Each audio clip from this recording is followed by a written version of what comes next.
There are objects that refuse to belong, artifacts that whisper of a past utterly at odds with our own. Time and again, from the dust of forgotten tombs and the silence of the desert, tangible anomalies emerge, paradoxes in stone and bone that threaten to shatter the very foundations of accepted history. Some are so strange they are suspected of not being from this world at all. Deep within the crushing emptiness of Chile's Atacama desert, one such enigma was unearthed. A grotesque form, so alien in its appearance that for over 20 years it has fueled speculation of extraterrestrial visitation. Known as the Atacama skeleton, its scale is profoundly unsettling.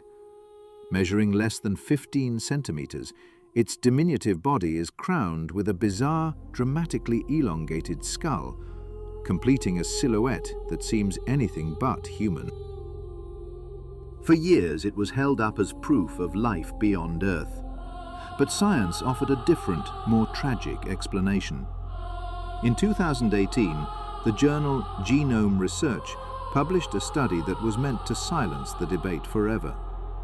The analysis concluded this was no alien, but a human fetus, a girl who perished in the 1970s, afflicted by a cascade of devastating genetic mutations.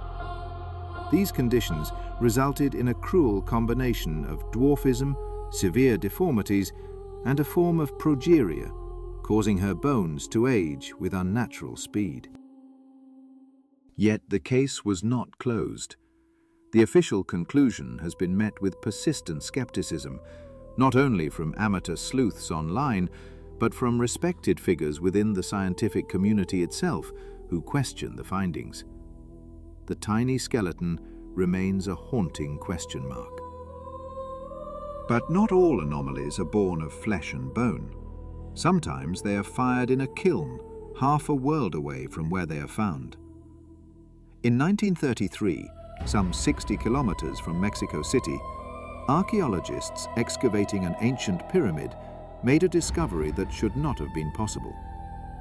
Buried among the grave goods of a pre-Aztec culture was a small terracotta head. Its features were unmistakably classical, bearing a striking resemblance to the statuary of ancient Rome. Dating suggests the head was crafted 1800 years ago. But this artifact was found on a continent that, according to official history, no Roman ever reached. The first documented European arrival in Mexico was not until 1519, more than a millennium later. For some, the Tecajicalitzlahuaca head is undeniable proof of pre-Columbian contact, of ancient mariners crossing the vast Atlantic. Yet this theory is confounded by another, deeper mystery. The other artifacts in the burial are approximately 1,300 years younger than the Roman head. It is an object lost not only in space, but in time. These are not mere curiosities, they are fractures in the timeline, echoes of an unwritten chapter. They stand as a quiet insistence that the story we tell ourselves is not the only one, and that the past is a far stranger country than we can ever truly know. On a remote speck of land in the South Pacific, a silent vigil is kept. They are the Moai of Easter Island, titanic stone heads whose stoic gaze has become an icon of ancient mystery. But the image etched into the global consciousness of solemn faces rising from the green earth is only a fragment of a far grander truth.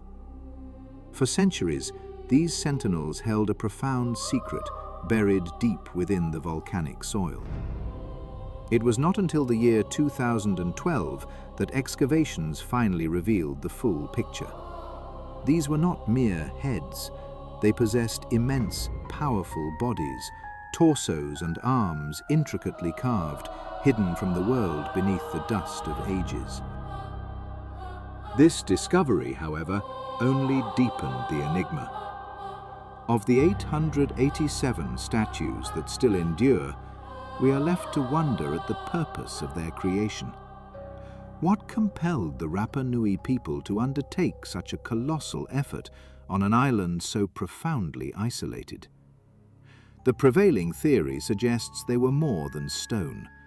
They were conduits, effigies of sacred ancestors or revered chieftains, intended to form a bridge between the realm of the living and the spirit world of the dead. Each one stood not in isolation, but upon vast ceremonial platforms. Welcome to my channel. If you're fascinated by hidden truths, lost civilizations, and unsolved mysteries, you're in the right place. Make sure to subscribe and leave a like so you don't miss what's coming next, because what you're about to see will change everything. Known as Ahu, their backs to the endless sea, their watch kept over the villages of their descendants. The birthplace of these giants is the quarry of the Rano Raraku volcano, a silent workshop where hundreds of their brethren remain, frozen in every stage of completion. From the compressed volcanic ash, or tuff, artisans would first carve the face and the immense body. Once freed from the bedrock, the finished statues, averaging 4 meters in height and weighing a staggering 12.5 tons, would be carefully lowered down the slopes with a web of ropes. But here, the trail of certainty runs cold. The method of their transport across the island remains one of history's most fiercely debated questions. Some propose a system of rollers and sledges, a brute force solution. Yet local oral tradition speaks of something far more mystical, that the Moai walked to their destinations, animated by spiritual power, a process modern experiments suggest could have been achieved by rocking the statues forward with ropes, step by laborious step. Then, for reasons we may never fully grasp, the work stopped. The industry of the gods ceased abruptly.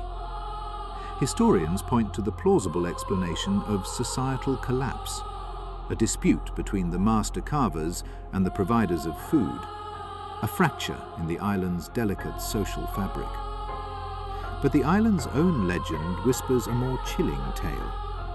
It speaks of a witch who, after preparing a magnificent feast centered on a giant lobster, discovered the quarry workers had devoured it without her. In her rage, she used her power to topple every last standing figure, silencing the island's giants in a single, vengeful act. But the earth does not only hold secrets of stone and scale. Sometimes its most confounding riddles are small enough to fit in the palm of a hand. In 2008, archaeologists in China were carefully unsealing a Ming dynasty tomb, a time capsule sealed for 400 years, a silent chamber from an era that reigned from 1368 to 1644. As they cleared away the last of the soil, they found something impossible. It was a miniature, modern-looking Swiss ring watch, its hands frozen at 10 minutes past 10. The back of the tiny artifact was engraved with the word Swiss. The discovery presented a paradox that defied all logic. The tomb had shown no signs of being disturbed since its original sealing centuries ago. Yet here was an object whose very existence was an anachronism. The state of Switzerland, as we know it, did not exist during the Ming dynasty, and the technology for such a delicate piece of clockwork was centuries away from being invented. The find leaves us standing at a crossroads of explanation. One path leads to the fantastic, to whispers of time travelers, visitors from the future leaving behind an inexplicable trace. The other path suggests a more terrestrial, yet equally baffling chain of events that allowed this object to penetrate a sealed tomb, a process for which we have no evidence and no answer. From the colossal, staring Moai to the impossibly intricate watch, we are confronted by the same fundamental truth. The past is not a static landscape of settled facts.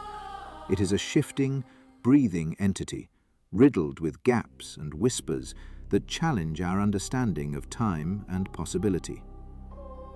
These artifacts are not merely relics, they are questions posed in a language we have not yet learned to speak.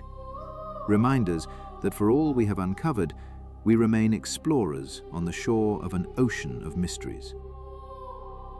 The discovery of ancient human remains is a constant, quiet conversation with the past. But while most finds add to the established narrative of our history, some discoveries shatter it completely.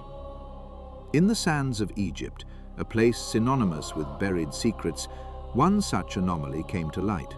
Not a tomb, not a trove of gold, but a single mummified finger. What makes this relic extraordinary is not its existence, but its scale. The finger, from its knuckle to its tip, measured a staggering 38 centimeters. This is where things get really interesting. What you're about to hear might explain why this was never meant to be discovered. Mind recoils, struggling to extrapolate the dimensions of the hand, the arm, the body to which this ossified digit once belonged. What colossal being could this have belonged to? The story emerges from the journals of a Swiss researcher, Gregor Spuri. During a trip to Egypt in 1988, he was led to a man who claimed to be from a long lignee, was granted a private viewing. There, laid out on a cloth, was the gruesome artifact. He was allowed to photograph it, capturing the evidence for posterity. By his account, the finger was not merely long, it was warped and bent with age, its leathery skin split in places and coated in what appeared to be the remnants of dried mold. It was a fragment of a forgotten biology, a challenge to everything we know about the human form. Could the myths be true? Did a race of giants once walk the banks of the Nile? The question hangs in the air, unanswered. The trail of the finger has since gone cold, the artifact vanishing back into the shadowy world of the black market from which it emerged. All that remains are the photographs and Spuri's testimony, leaving further scientific inquiry impossible. But it is not only the scale of ancient bodies that confounds us, it is the sophistication of their tools. Deep within the Saqqara necropolis, archaeologists in 1936 unearthed the tomb of an Old Kingdom official named Sabu. Among the funerary goods, they found an object so strange, so out of place, it continues to defy explanation. At first glance, the schist disc of Sabu appears to be a component from a modern machine, a meticulously crafted tri-lobed wheel with a central hub. Its form speaks of advanced engineering and aerodynamics. This impression crumbles, however, when confronted with its age. The disc dates to a period between 3,000 and 2,800 years before the Common Era. Why was this high-ranking official buried with such an object? What purpose did it serve? Archaeologists offer measured theories. Perhaps it was an ornate, ritualistic oil lamp, its lobes holding wicks. Others suggest it had no practical function at all, serving as a purely decorative piece, a testament to the artisan's skill. Yet these explanations feel inadequate. They fail to account for its precise, functional design. In the world of ancient astronaut theory, the suggestions are far more dramatic. They see a steering wheel, a propeller, or the impeller from a turbine. A ritualistic object, or a blueprint for a technology far beyond their time. While the disc of Sabu seems to pull the future into the distant past, other artifacts suggest a more jarring collision of timelines. This is the enigma of the London hammer. The puzzle can be stated simply. How did a metal-headed hammer with a wooden handle, a tool of a type common in the late 19th century, become embedded inside a rock formation dated to 400 million years old? The implications are staggering. One possibility is that we're looking at the legacy of a primordial, unknown civilization that rose and fell in the deep past, leaving behind only this solitary, humble tool. Another, more fantastic theory suggests the hammer was dropped by a traveler through time, a ghost from the future who left an impossible artifact in their wake.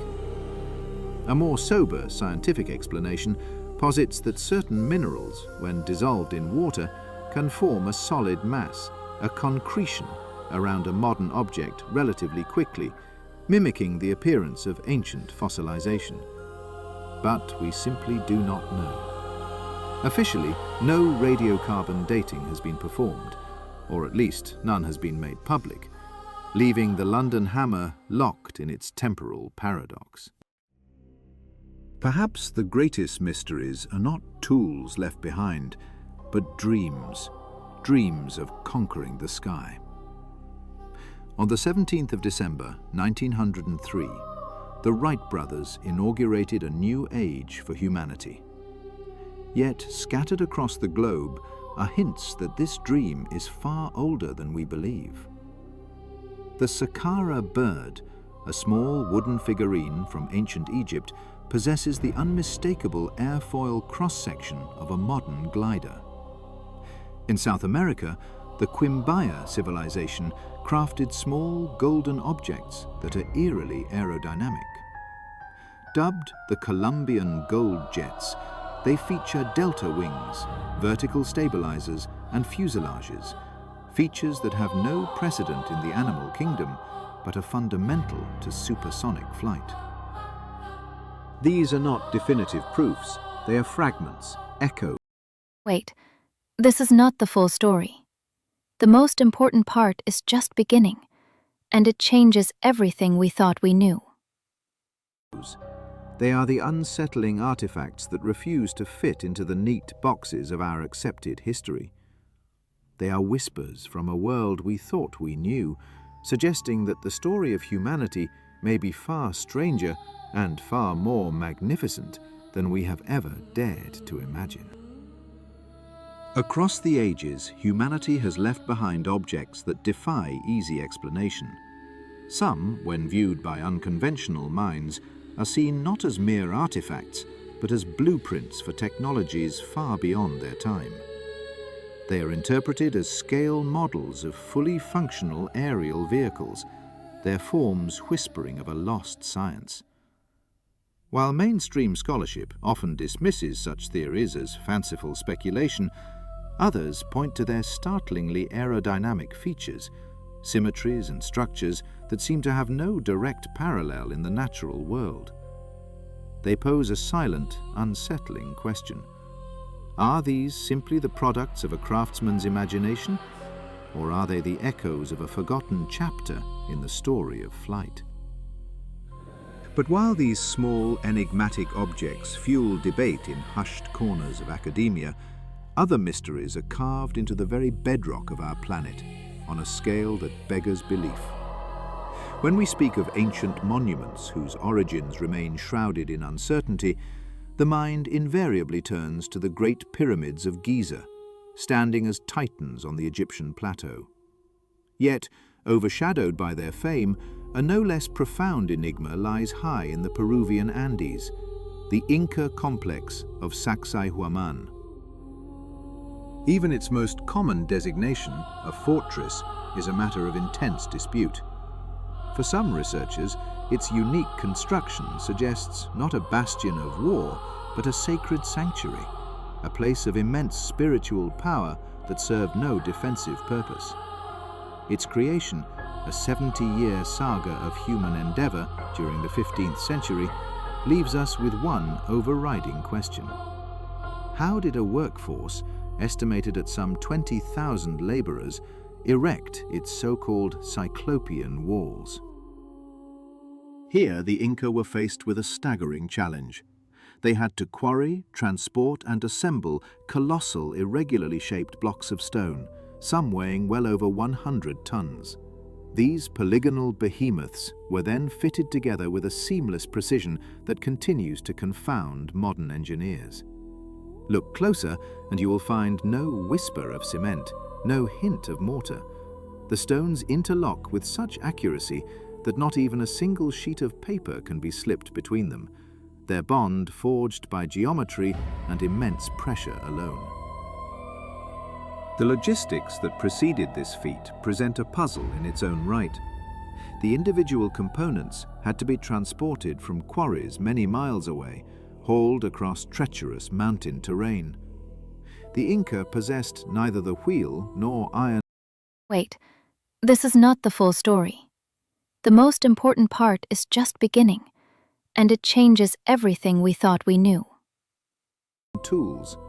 Specialists theorize a painstaking process involving immense manpower, using a combination of heavy ropes, earthen ramps, and sheer human will. But this remains a theory, a faint attempt to rationalize a feat that, even today, feels almost miraculous. Sacsayhuaman stands not merely as a ruin, but as a monument to an engineering prowess we struggle to comprehend. The questions left by the Inca echo across civilizations. For while some mysteries are built of stone, others are forged in scripture and faith, their power residing not in their physical presence, but in their legendary absence. For every seeker of biblical treasure, for anyone who dreams of uncovering the ultimate lost relic, there is one prize that stands above all others. The Ark of itself provides a divine blueprint, a set of celestial instructions for its construction, laid out with extraordinary detail in the book of Exodus, chapter 25. The command is precise. Make an ark of acacia wood, it reads, 2.5 cubits in length, 1.5 cubits in width, and 1.5 cubits in height. The instructions continue, a mandate for a vessel of unparalleled sanctity. Overlay it with pure gold, inside and out, and make a gold molding around it. Cast 4 gold rings for it, and fasten them to its 4 feet, with 2 rings on one side and 2 rings on the other. But this is far from the complete vision offered by the sacred text. God also commanded that poles of acacia wood, overlaid with gold, be passed through the rings so the ark could be carried, never to be touched by human hands. Its lid, the mercy seat, was to be crafted from a single piece of pure gold and adorned with 2 golden cherubim, winged, hybrid beings, their faces toward each other, their wings outstretched, shielding the sacred space below. But to what end was this divine commission? To what purpose did the Ark of the Covenant serve? It was to be the container for the stone tablets bearing the 10 Commandments, the very Word of God inscribed in stone. It was a physical link, a conduit between the mortal and the divine, a throne for an invisible God on earth. Whether a vessel for divine law, a fortress guarding a lost history, or a model holding the seed of a forbidden technology, these enigmas serve one ultimate purpose. They are containers, not of gold or stone, but of the one question that defines our species, the question of who we were and what we might yet become.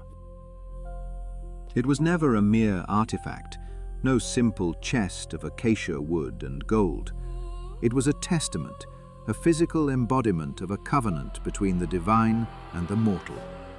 Within its hallowed interior rested the very foundation of a moral universe, 2 tablets of stone inscribed with the 10 laws delivered by God to Moses amidst the fire and thunder of Mount Sinai. This is where things get really interesting. What you're about to hear might explain why this was never meant to be discovered. This was the Ark of the Covenant, the throne of an invisible king, a tangible piece of heaven on earth. Its contents spoke of a people's journey through trial and providence. Alongside the commandments lay a golden pot of manna, the ethereal bread that had sustained the Israelites during their 40-year sojourn in the unforgiving wilderness. There too was the staff of Aaron, a dead piece of wood that had miraculously budded, a symbol of divine authority and life's victory over decay. The ark was not a container of relics. It was a vessel of memory and a promise, the very heart of the nation of Israel. Given its unparalleled sanctity, it is little wonder that this object was shielded from the world.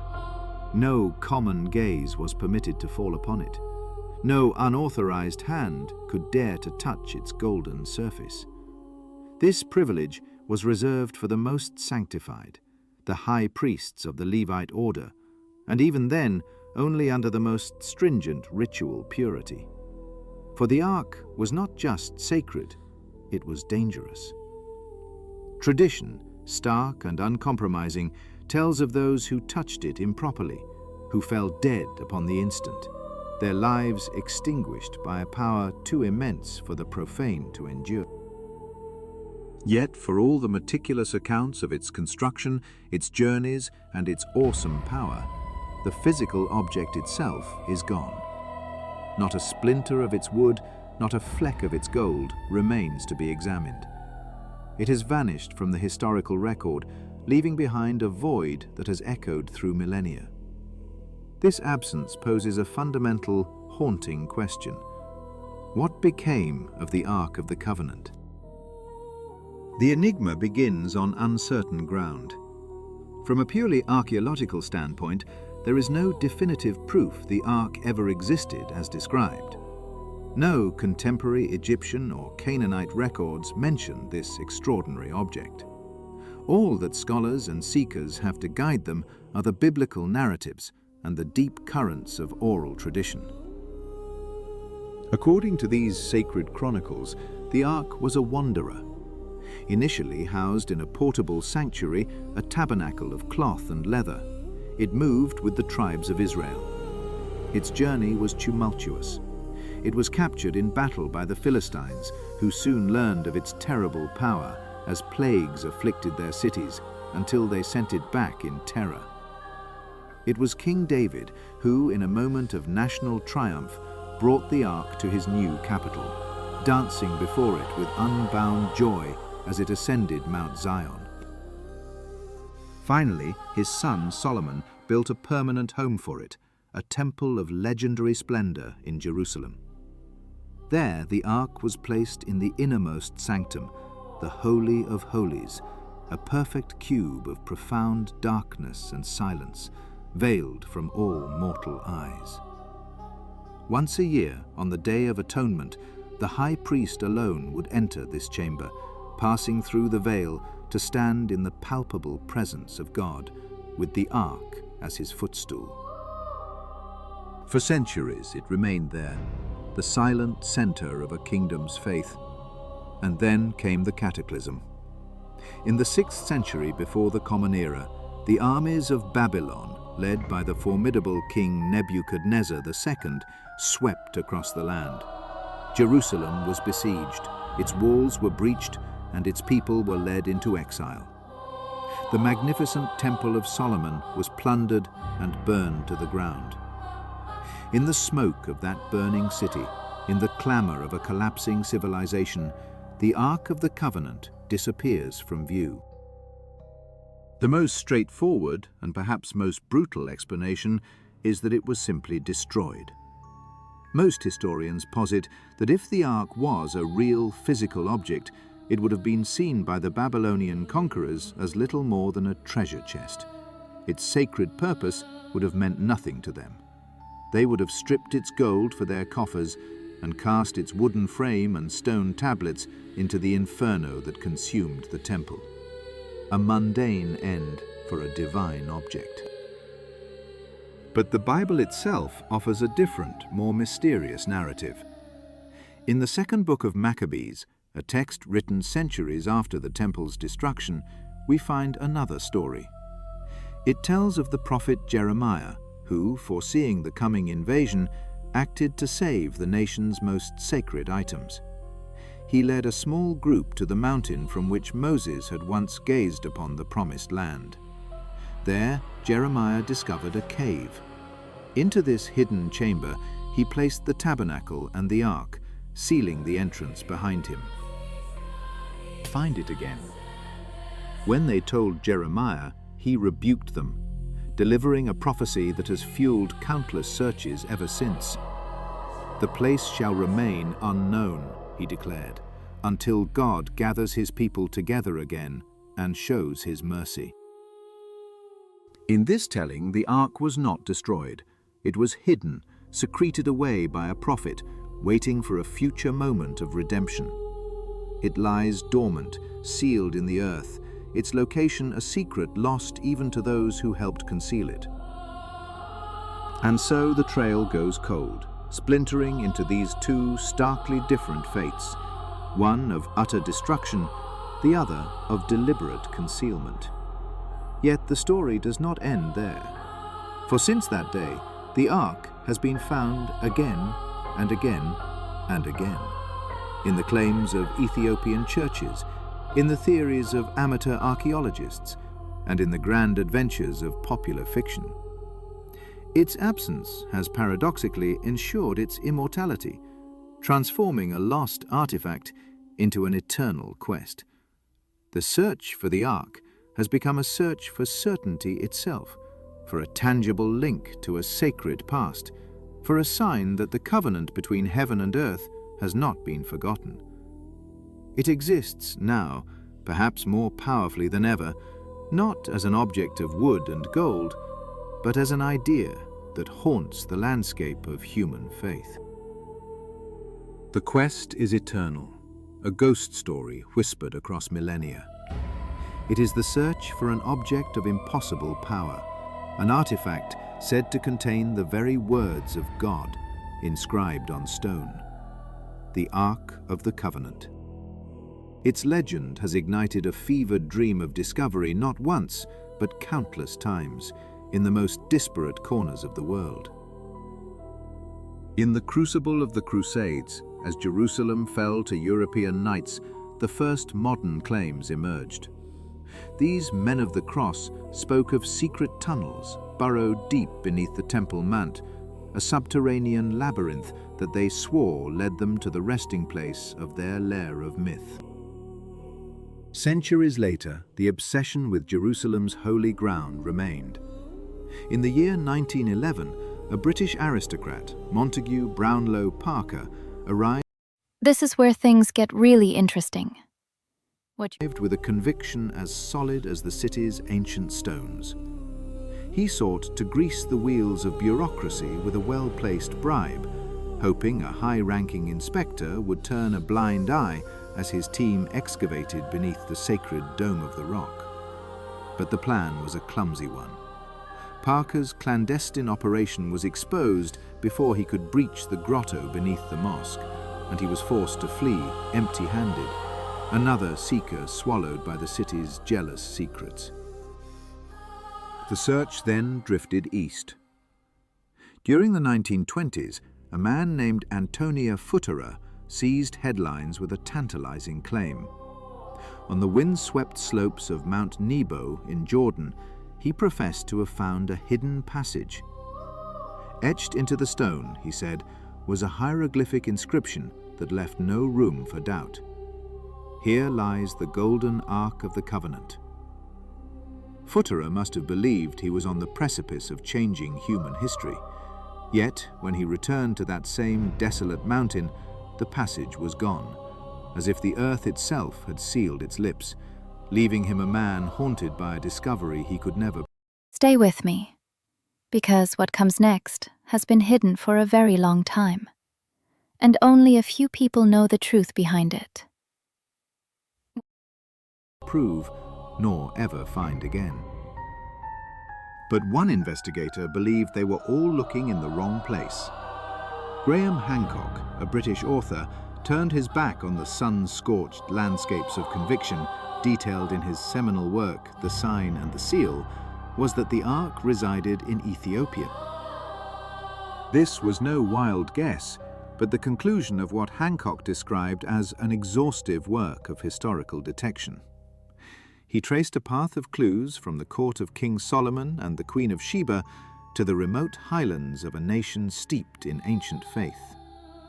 He became convinced that the Ark had been smuggled out of Jerusalem centuries ago and brought for safekeeping to the city of Axum.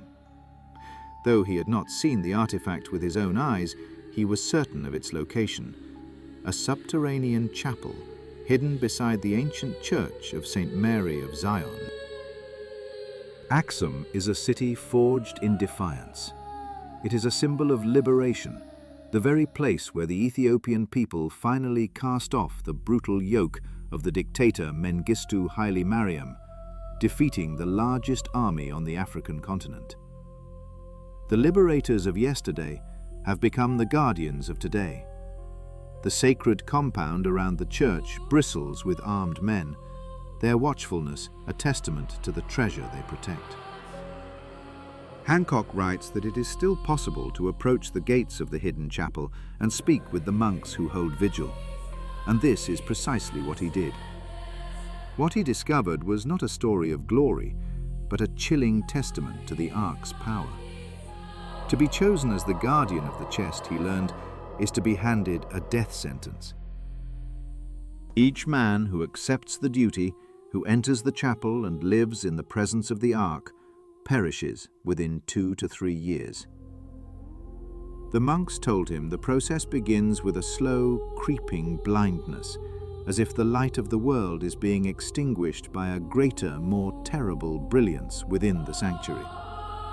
When Hancock pressed them for a reason, their answer was simple and absolute. The Ark, they said, is a thing of fire. While the British researcher was profoundly moved by the monks' unwavering faith, he sought a less divine explanation for their grim fate. Hancock theorized that the Ark might not be a vessel of supernatural energy, but something else, perhaps a piece of forgotten, highly advanced technology. A device whose power source, still active after 3,000 years, emits a deadly radiation, slowly poisoning the very men who dedicate their lives to its protection. And so the mystery endures, caught between two irreconcilable truths. Is the Ark of the Covenant a divine conduit, a sacred object whose fiery holiness is too potent for any mortal to bear? Or is it a relic of a lost science, a silent, powerful machine whose creators have long since turned to dust? The answer remains locked away in a small, guarded chapel in the Ethiopian highlands, where a lone guardian waits in the darkness, sacrificing his sight and then his life for a secret he will never share. There is a power that defies explanation, a force said to emanate from the Ark of the Covenant. Some theorize it is a form of radioactivity, an energy signature utterly unknown to modern science. But whether the object is contaminated or divinely cursed, the outcome appears chillingly consistent. For decades, researcher Graham Hancock has documented a disturbing pattern among the men chosen to guard the relic in its supposed resting place. He claims that every guardian he has met, without exception, eventually succumbed to a creeping blindness, a physical decay that served as a prelude to an early grave. But this raises a far greater question, a puzzle that has confounded historians for centuries. How could the most sacred object in Judeo-Christian tradition, forged in the Sinai desert, find its way to the remote highlands of Ethiopia? This was the enigma that captured Hancock, compelling him to begin the painstaking work of gathering the scattered threads of a forgotten history. Conventional scholarship offers a simple, brutal answer. The Ark was destroyed, lost forever during one of the many sackings of Jerusalem.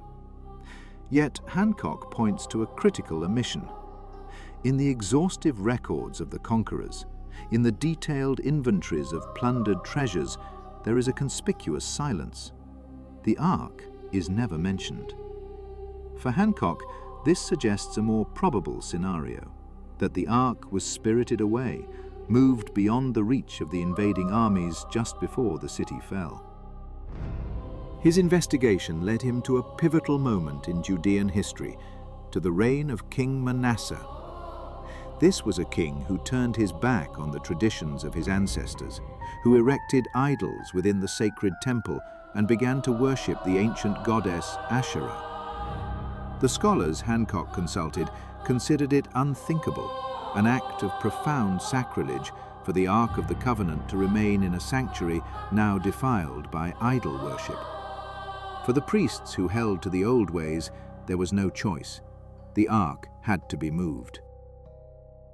Hancock dates this clandestine operation to approximately 650 BCE.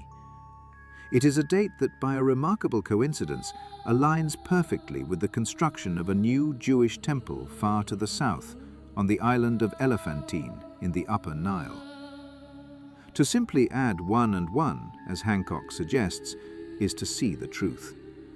The true purpose of this remote Egyptian complex was singular: to serve as a secret sanctum, a new home for the Ark of the Covenant. But sanctuary is often fleeting. Around the year 400 BCE, the temple on Elephantine was destroyed in a violent clash between the island's Jewish inhabitants forced to flee. The defeated community pushed ever southward, a river of refugees carrying their faith and their secret deeper into the African continent, until at last they reached the vast, tranquil expanse of Lake Tana in Ethiopia. It was here, on the island of Tana Kirkos, that Hancock believes he found the next chapter of the story. The island's inhabitants showed him the silent testaments of their history, the crumbling stone foundations of ancient structures where, they claimed, the Ark had once rested for centuries. Local tradition holds that it remained there until the 4th century, when the Christian king of Ethiopia, Ezana, sent an army to the lake with orders to bring the sacred chest to his capital, Aksum. And in a small, heavily guarded chapel in Aksum, it is said to remain to this very day. The quest to uncover the past is not confined to a single path, a single relic. While one legend lives on, whispered behind chapel walls, other histories lie dormant, waiting for the sun to touch them once more. We did not expect such an impressive discovery. The words of Professor Rafael González Fernández from the University of Murcia barely capture the astonishment of the moment. In the sun-scorched earth of Los Villaricos in southern Spain, his team was searching for archaeological treasures. Amid the heat and the dust, through the painstaking work of brush and trowel, a shape emerged from the soil, an incredible find that caused all present to fall silent. It was a 1,500-year-old Visigothic tomb, a sealed message from a forgotten age. Whether enshrined in an Ethiopian chapel or sealed within the Spanish earth, the past leaves behind its echoes. They are artifacts not merely of history, but of devotion itself, tangible anchors for the great, unseen currents of faith that have shaped our world. And in their discovery, we are reminded that history is not a closed book, but a living landscape, with its truths waiting just beneath the surface, ready to be unearthed. It was not only its exceptional state of preservation that stunned those who found it, but the solemn secret it held within: human remains. With this single discovery, a silent history, buried for centuries beneath the Spanish soil, began to speak. The find offered a profound glimpse into the layered, And now comes the part no one talks about. often violent story of a region caught in the maelstrom of a collapsing world. The site was Los Villaricos. For generations it had existed under the eagle standard of Rome. But as the 5th century dawned, the foundations of that empire began to crack. Across the Pyrenees swept the Visigoths, a Germanic people seeking a new home on Roman territory. They were not merely destroyers, but inheritors. and in the aftermath of conquest, they began to adapt the existing Roman world to their own needs, their own beliefs. What had once been a thriving agricultural settlement in the 1st century of the Common Era, a Roman villa dedicated to the cultivation of the land, was now repurposed. On the grounds of this villa, in a courtyard that once echoed with the sounds of commerce and daily life, the Visigoths established a necropolis, a city of the dead. It was here, amongst the ghosts of 2 civilizations, that the sarcophagus lay in wait. Yet it would take time for modern experts to fully comprehend the irreplaceable testimony. And now comes the part no one talks about. But this is where the real mystery begins. Dormant within the stone. At first, the excavators believed they had uncovered a pilaster, a simple architectural element, perhaps a decorative wall pillar or a rectangular column. But as more earth was cleared away, the object's true nature was revealed. This was no column. It was a stone vessel, nearly 2 meters in length, a sarcophagus of breathtaking artistry. Its surface was a tapestry of intricate geometric patterns and the gracefully intertwining tendrils of ivy leaves, a symbol of eternity. And there, carved with deliberate purpose, was a symbol that resonated across the ages, the Chi Rho. Known as the monogram of Christ, it is formed by superimposing the first 2 capital letters, Chi and Rho, of the Greek word for Christ. It is a declaration of faith, a sigil representing Jesus and, more profoundly, his resurrection. Legend tells us that the Roman Emperor Constantine the Great adopted the Chi Rho as his military standard, his vexillum, after it appeared to him in a vision before a pivotal battle. From the battlefield, it ascended to become a part of the official imperial insignia, a mark of divine sanction upon earthly power, though its elemental shapes had been found on artifacts predating Christianity by centuries. The location of Los Villaricos was no accident. It was built along a vital artery of commerce, the trade route connecting the great ports of Carthago Nova with the inland city of Complutum. In its Roman heyday, the settlement was a significant producer of olive oil. Archaeologists have unearthed not just the heavy stones of an ancient olive mill, but also vibrant mosaics that once graced the floors of wealthy patrons, and a cistern that quenched the thirst of a bustling community. Between the 5th and 7th centuries, the Visigoths refocused the spiritual identity of the place. Beyond consecrating the grounds as a necropolis, they transformed the villa's acus, the grand chamber where the Roman master of the house would receive his most distinguished guests, into a Christian basilica. A hall for worldly power became a house for the power of God. But history is not always unearthed by the careful trowel of the archaeologist. Sometimes its deepest secrets are revealed by pure chance, by a wandering animal and the curiosity of a child. The year was 1868. A hunter's dog, chasing some unseen quarry, vanished into a fissure in the hills of Cantabria. In his frantic search for his 4-legged companion, the man stumbled upon the entrance to a cave, utterly unknown. He immediately reported his find to the local landowner, an amateur scholar and naturalist named Marcelino Sanz de Sautuola. Intrigued, Sautuola later explored the cave, but it was his young daughter who would make the discovery that would rewrite the story of humanity. Because she was small, she could venture deeper into the low-ceilinged chambers, and because she was a child, her gaze was not fixed upon the ground, but wandered upwards to the stone ceiling above. What she saw there, illuminated by the flickering lamplight, was a sight that had not been witnessed by human eyes for 15,000 years. A thundering herd of bison, horses, and deer, rendered in breathtaking shades of ochre and charcoal, galloped across the rock. It was the Sistine Chapel of the Paleolithic world, the Cave of Altamira.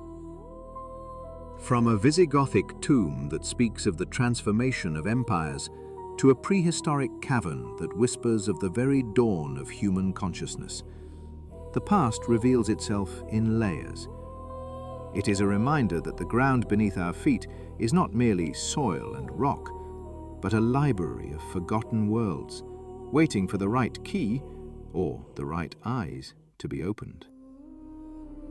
In the dim subterranean light, a human figure stood upright, a silhouette against the ancient stone. It was then that a child's voice cut through the silence. The young daughter of the archaeologist, looking not at the walls but upwards, declared that on the cavern's ceiling there was livestock. Icism.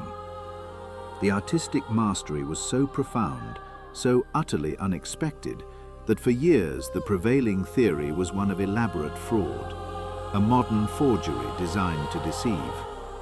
But time and science would reveal a far deeper truth. We now know better. This is the cave of Altamira, a hallowed chamber in the heart of Cantabria, Spain. It is not merely a cave, but a sanctuary, a Sistine chapel of the Paleolithic world. Its ceiling is a sprawling canvas, home to a menagerie of some 930 individual figures. Great bison, their musculature rippling with ochre and charcoal, seem to charge across the rock.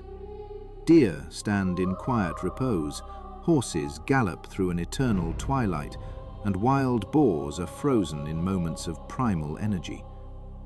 This is a world brought to life by artists who lived and hunted here over 15,000 years ago, a testament to a cognitive and spiritual awakening. In recognition of its singular importance to the human story, the site was officially inscribed on the UNESCO World Heritage List. Yet, for those hoping to witness this masterpiece with their own eyes, the entrance is sealed. The cave has not been open to the public since 1979. A tragic irony had emerged. The very breath of modern admirers, the warm, humid air exhaled by thousands of visitors, was inflicting a grave and irreversible wound upon the paintings, encouraging the growth of mold that threatened to consume them entirely. Fortunately, this breathtaking spectacle is not lost to us. A painstaking and scientifically exact replica has been created nearby. The entrance zone, an area of approximately 1,500 square meters, has been meticulously recreated in the Altamira Visitor Center. Here, one can gaze upon the same bison, the same horses, without risking the slow erasure of the original.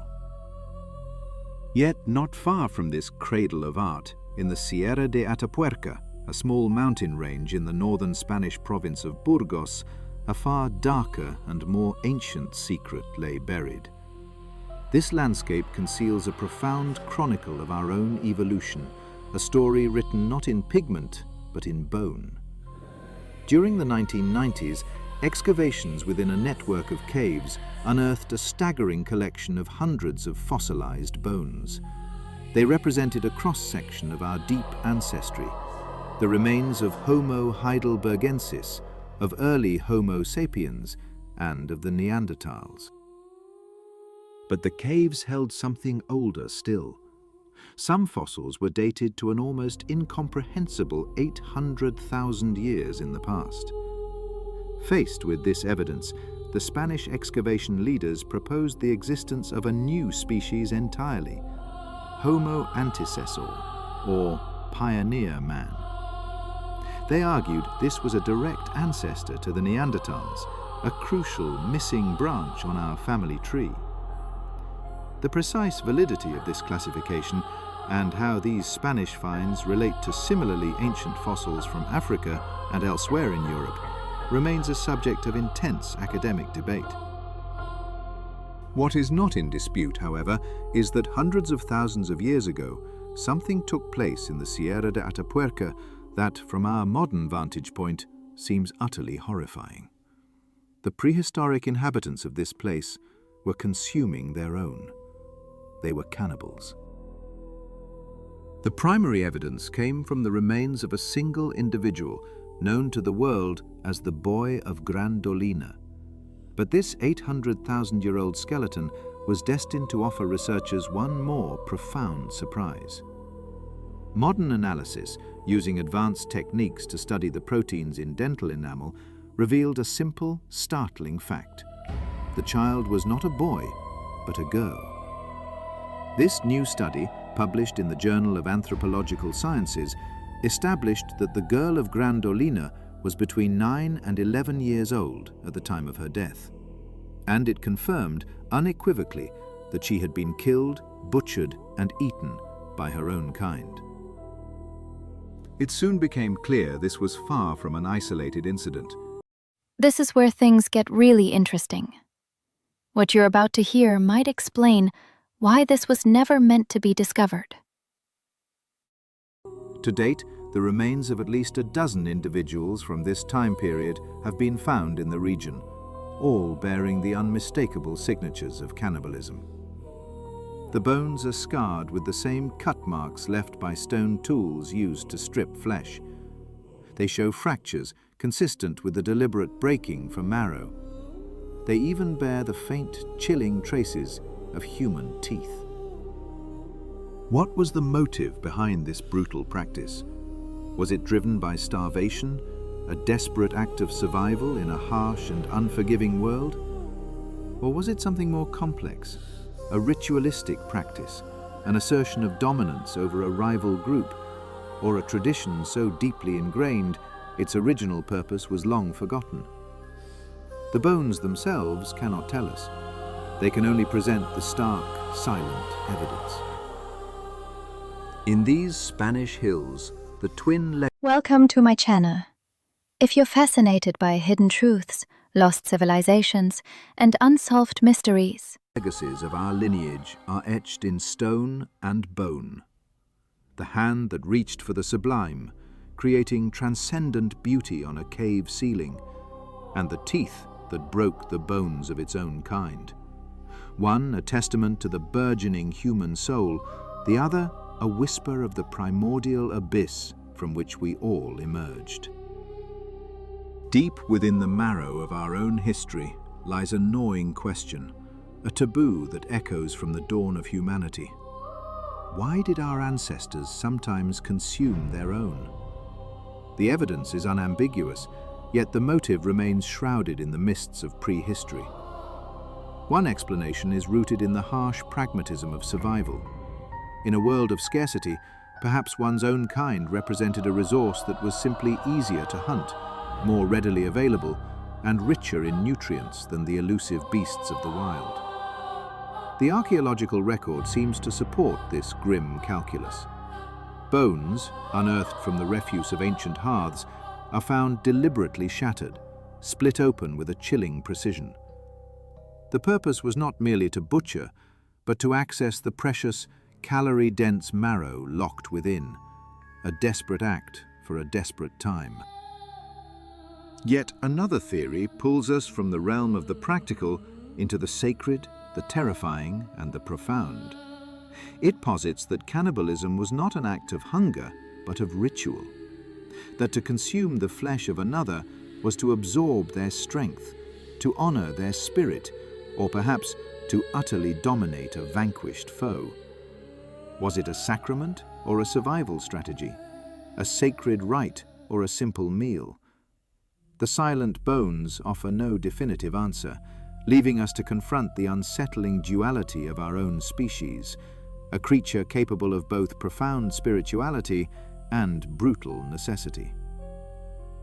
But it is not only the body's physical fate that archaeology exhumes. It is also the spirit, the identity, the very definition of a person etched into stone. In the sun-scorched lands of southwestern Spain, a discovery has forced us to reconsider the very architecture of an ancient society. From a 3,000-year-old burial site known as Las Capellanías, archaeologists have unearthed a stone stele, a monument to an individual of great importance. The figure is carved with remarkable detail, a defined face, intricate hands and feet. It is adorned with a grand headdress and a heavy necklace, symbols typically associated in Iberian art with high-status women. Most people stop watching right here. But if you continue, you'll discover something almost no one knows. Yet the figure also wields a sword, the quintessential emblem of the male warrior. This combination of attributes presents a profound challenge to our modern understanding. For experts, this is more than a curious carving. It is a contradiction that unravels long-held assumptions. The headdress and necklace whisper of female power, of matriarchal authority, or divine priestesses. The sword screams of male aggression, of a patriarch and a protector. Then, the final, irrefutable detail comes into focus. The figure is depicted with male genitalia. This artifact, the stele from Cañaveral de León, does not merely blur the lines, it obliterates them. It suggests that in the Iberian Bronze Age, social roles were not rigidly bolted to biological sex. Power, prestige, and identity were fluid concepts. A person could embody what we would now consider both masculine and feminine attributes, not as a contradiction, but as a complete and powerful whole. The stone figure stands as a silent testament to a world where identity was far more complex and malleable than our own neat categories might allow. Power in the Bronze Age was not only carved in effigy, it was forged, hammered, and worn. Not far from where the stele lay buried, another discovery was made in 1963, one of staggering opulence.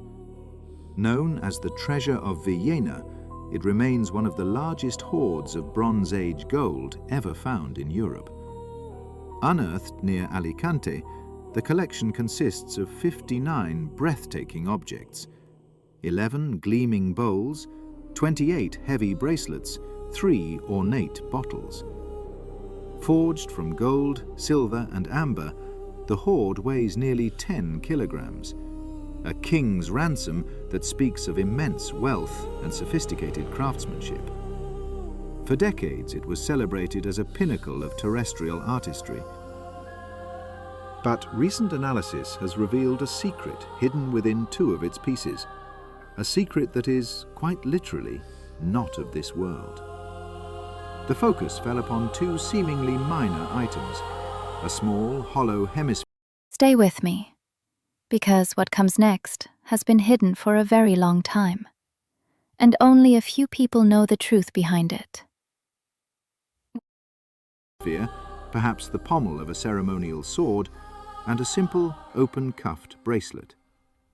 Scientists subjected them to new scrutiny, and the results were astonishing. The metal they were crafted from was not of the earth. It was iron. But this was not the iron of the coming age, smelted from terrestrial ore. This was meteoric iron, forged in the heart of an asteroid and delivered to our planet in a fiery descent. Dating to between 1400 and 1200 years before the Common Era, these artifacts predate the widespread use of smelted iron on the Iberian Peninsula. For the Bronze Age smith who worked this material, projectile from which this iron was harvested may have impacted our planet 1 million years ago. These 2 objects, the pommel and the bracelet, are now understood to be the first and oldest artifacts of meteoric origin ever found in Iberia.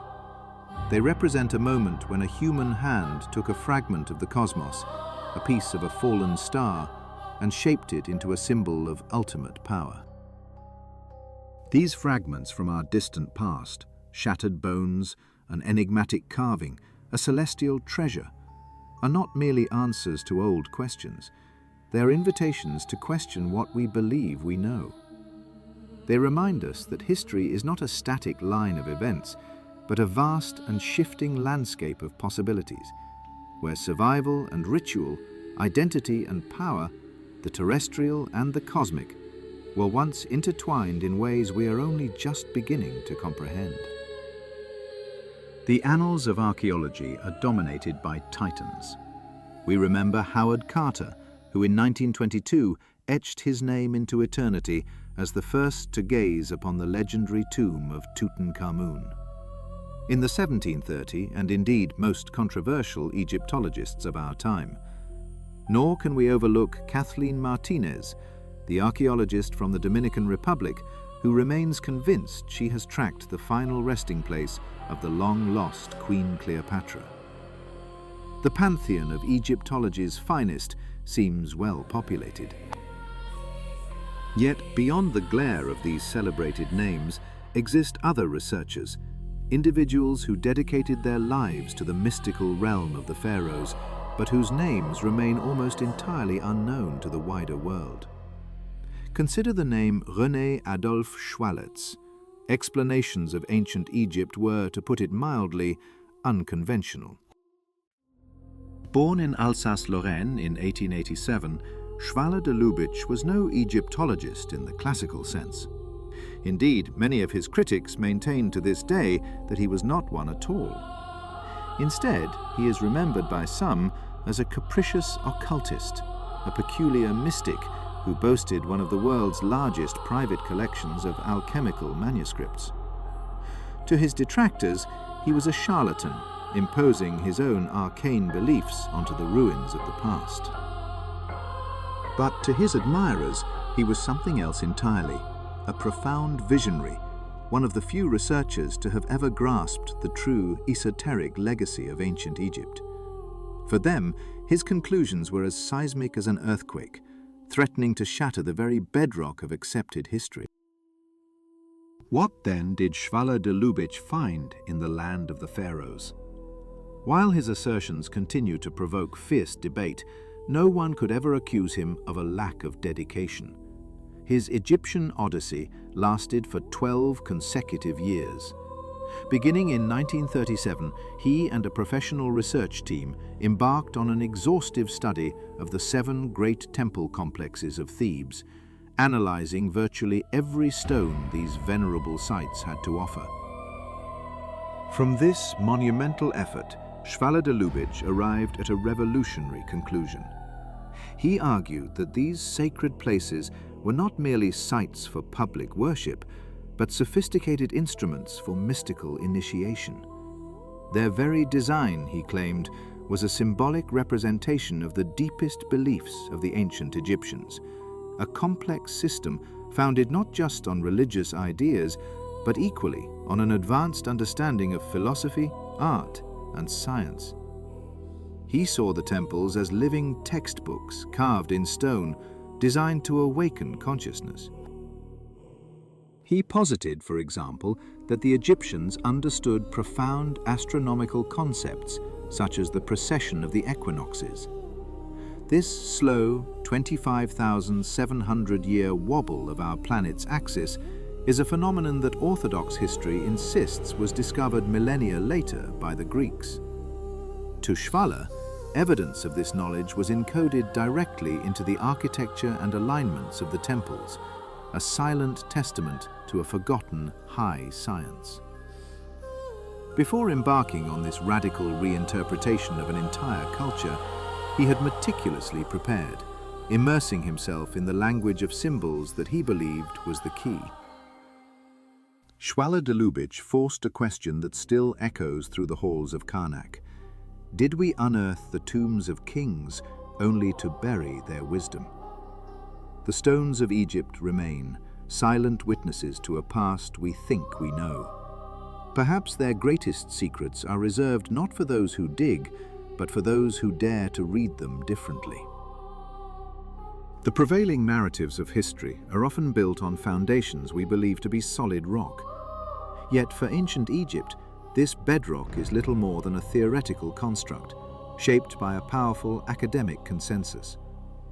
It is a story written over a mere 200 years of archaeological inquiry, an era often clouded by the arrogant yet false certainty that our modern civilization stands as the undisputed pinnacle of human achievement, particularly in the realms of technology, philosophy, and mathematics. But one voice, that of Shvala de Lubitsch, dared to fundamentally question this assumption. He proposed a radical inversion of history, that the ancient Egyptians were not the primitive forerunners of Greek genius, but its masters, that their mathematical sophistication far outstripped that of the Pythagoreans or the European scientists who would emerge 3 millennia later.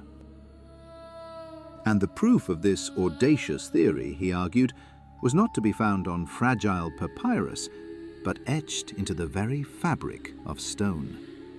It becomes breathtakingly clear when one gazes upon the temple of Luxor. Though the pharaoh Thutmose III first consecrated this ground with a modest way-station chapel, the grand vision belongs to Amenhotep III. Ascending to the throne around 1388 BCE, he entrusted his master builder, a man who shared his name, with a monumental task: to expand the sacred precinct, to raise a sanctuary, a majestic colonnaded hall, and a second great court, transforming a simple shrine into a testament to the gods. The work was vast, yet it would not proceed uninterrupted. A new pharaoh, Akhenaten, ascended the throne, and with him came a revolution that shook Egypt to its core. He turned his back on the ancestral faith, the sacred trinity of Amun, the god of fertility, his consort Mut, and their son, the moon god Khonsu. In their place, Akhenaten elevated a single deity, the sun disk Aten. The great temple at Luxor was shuttered, its rituals silenced, as a new shrine to the singular sun god rose nearby. But after Akhenaten's death, his colossal 66-year reign, who would bring the temple to its ultimate glory? He added the mighty pylon, a monumental gateway flanked by towering statues and obelisks that pierced the sky. Centuries would pass, and still the temple grew. Nectanebo I designed its forecourt, distinguished by a chapel to the syncretic god Serapis. Alexander the Great left his own architectural signature, replacing 4 ancient columns with a sanctuary of his own. The Romans, in their turn, would convert this sacred space into a military fortress. And finally, early Christians built their churches within its hallowed walls, layering new faith upon old. It is a bewildering tapestry of builders, faiths, and empires. Yet if we step back from the individual threads, from the ambitions of each pharaoh and conqueror, and instead gaze upon the whole, a profound question emerges. Is this merely a collection of additions, a historical accident of stone? Or is there a single unifying intelligence, a grand design that transcends the centuries? This is the secret Luxor holds. It is not merely a record of who built what, but a coherent architectural text, a symphony in stone whose fundamental principles were laid down at the very beginning. A message from a civilization that perhaps understood the cosmos and ourselves in ways we are only now beginning to comprehend. To gaze upon the architectural plan of the Luxor temple is to understand that the sacred complex is as unconventional as it is unique. For despite a footprint that stretches for more than 30 meters, it possesses a startlingly asymmetrical layout. The hallowed structures were not built along a single unified line, but upon 3 separate axes, with every wall, every colonnade, and every hall meticulously aligned to one of these distinct, skewed vectors. Because later additions to the temple were also painstakingly oriented according to this axial scheme, it is clear that the architectural directives for the compound were passed down, a sacred blueprint carried from one generation to the next. But what is the story behind this deliberate irregularity? To the modern eye, 3 competing axes seem to defy all logic, a flaw in an otherwise majestic design. This was not the view of the enigmatic philosopher and Egyptologist Shvala de Lubitsch. Where others saw error, he recognized a conscious expression of harmony, proportion, and an extraordinary symbolism. He proposed that the temple, in its very details, was designed to represent the Egyptian understanding of the cosmic laws of creation.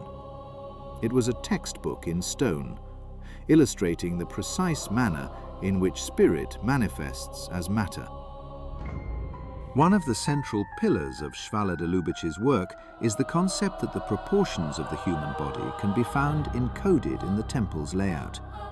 He argued that Luxor was an anthropocosm, a representation of man as a universe in miniature. The same principle, he claimed, applied to the design of its various sculptures and the intricate reliefs that adorn its walls. Yet his most profound theory delved deeper into the very substance of the monument itself. He called it the transparency of the stone.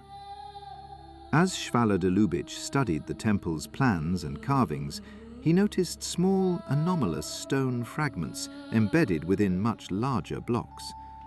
In the past, these strange patches had been dismissed as simple errors, the clumsy repairs or imperfections of the ancient builders. But he proposed a radical alternative, that these were intentionally placed markers. They were, he believed, guideposts for a system of measurement of unfathomable precision used by the master builders of antiquity. The evidence was staggering.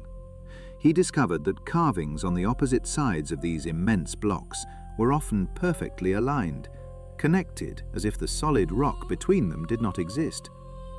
It was as though the stone were transparent, allowing a continuous motif to be executed across a physical barrier, uniting the entirety of the block in a single flowing design. Svala de Lubic compared this And now comes the part no one talks about. But astonishing phenomenon to the watermarks hidden within the fabric of a banknote. There can be no doubt that achieving this effect, these transparent blocks, required an unimaginable repository of knowledge and artisanal mastery. The true splendor of the temple's reliefs can only be perceived if one mentally disregards the intervening physical barrier. To grasp this, we must consider a specific example.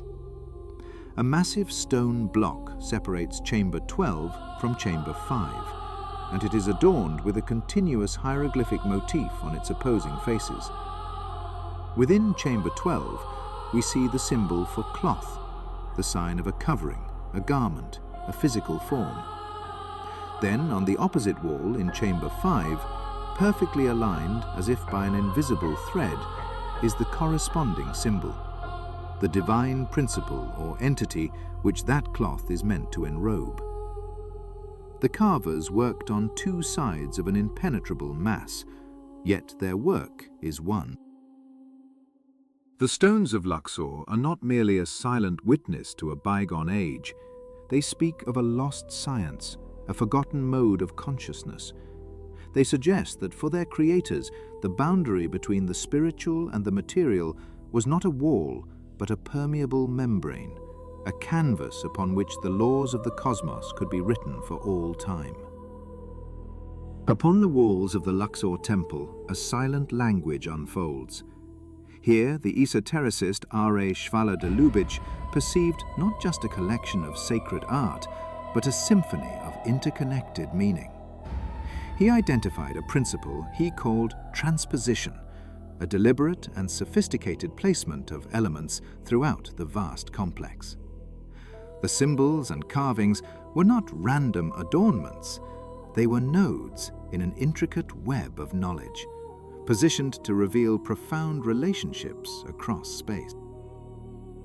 Consider the solar disk of the god Ra.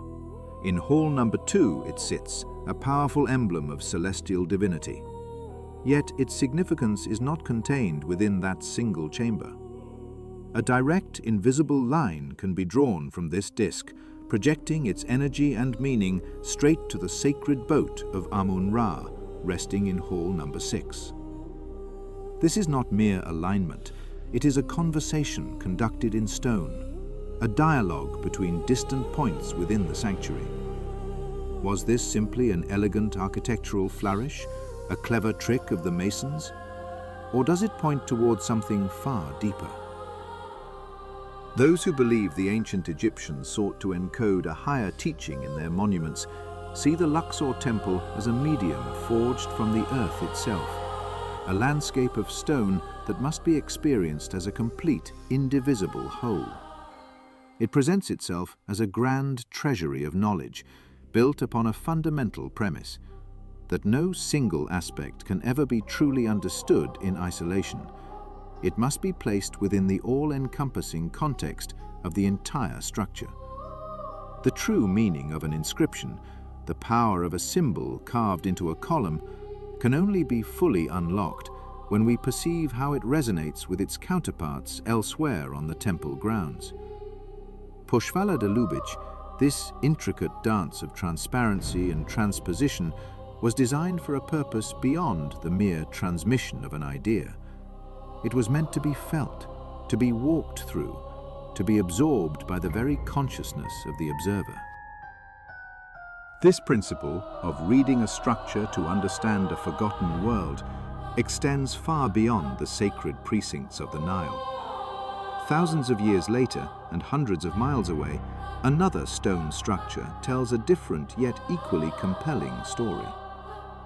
In the year 2017, deep within the arid expanse of the southern Negev desert, a team of researchers uncovered something that stunned them. Buried within the ruins of a Byzantine building was a massive wine press, a silent testament to an industry that flourished here more than 1,600 years ago. The discovery was an event of incredible rarity. Most ancient machinery, most of the tools that powered the economies of old, were built from wood. Over the centuries, they have succumbed to the inevitable decay, leaving behind only faint traces for archaeologists to decipher. But objects crafted from stone, from clay hardened by time, can endure. This particular wine press was not just intact, it was astonishingly well preserved, offering researchers a pristine snapshot of industrial-scale viticulture in the Byzantine era. Until this moment, only a single other press had ever been found in the region, a puzzling scarcity, given that this part of the world was historically renowned for its wine production. We know from ancient texts that this civilization cultivated and created some of the most sought-after wines available, a precious commodity exported across the vast Byzantine Empire. The scale of the operation was breathtaking. The cellar, designed to hold the freshly pressed juice, measured nearly 2.5 meters in diameter and plunged 2 meters into the earth. It was engineered to contain no less than 6,500 liters of wine. This was not a small, local farm. The sheer magnitude of the facility has led most researchers to believe it was operated not by farmers, but by military personnel, making it one of the largest and most organized wineries of its time. From the hallowed corridors of Luxor to the dusty industrial heartland of the Negev, Most people stop watching right here. But if you continue, you'll discover something almost no one knows. the past speaks to us through its constructions. One is a text of cosmic order and spiritual philosophy. The other, a record of commerce, labor, and empire. Both demand that we look beyond the single artifact, beyond the isolated symbol, and see the greater system at work. For history is not merely a collection of objects, but a tapestry of connections. And to truly understand who we were, we must learn to read not just the words, but the spaces between them. Beneath the sun-scorched earth, the remnants of an ancient industry lie dormant, a testament to the immense human capital required to coax life from the vine. In the age of the Byzantine Empire, Greek vintners were the undisputed masters of viticulture, their knowledge passed down through generations. They crafted some of the most sought-after wines in the known world, their amphorae traveling the arteries of trade to distant shores. Yet for all their mastery, they were not the originators of this sacred craft. The common narrative, placing the vine's first cultivation in the hands of the Greeks, unravels under the weight of deeper history. The true genesis of wine lies not in the sun-drenched hills of the Aegean, but in the fertile crescent of Mesopotamia, some 6,000 years ago. It was there that humanity first discovered the transformative magic hidden within the humble grape. This ancient lineage is woven throughout the scriptures, a recurring motif in parables and rituals. But the wine of the biblical era was a world away from the vintages we know today.